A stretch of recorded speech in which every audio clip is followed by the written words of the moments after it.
Hey everyone, I'm gonna show you how to turn off personalized ads on Google. So to start, go ahead and open Google. Now the next thing you can do is search for Google Ads settings. Then scroll down and click Google Ads settings. So click on it, and from here, look for personalized ads. Then click the arrow and just click turn off. Next method, you can also go to your profile at the top. So click your profile and go to manage your Google account. Then at the left side, go to data and privacy.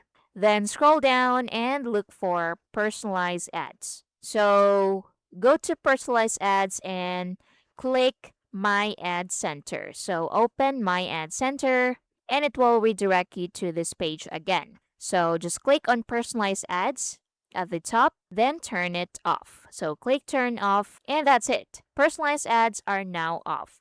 So it's so easy, guys. So it says down here, your preferences on my ad center have been deleted.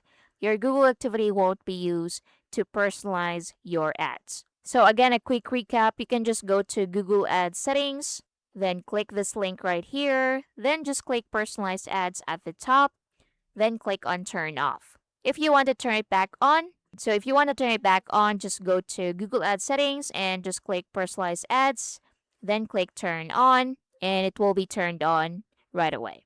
And that's basically it. If you found this helpful, please like and subscribe. Thank you for watching.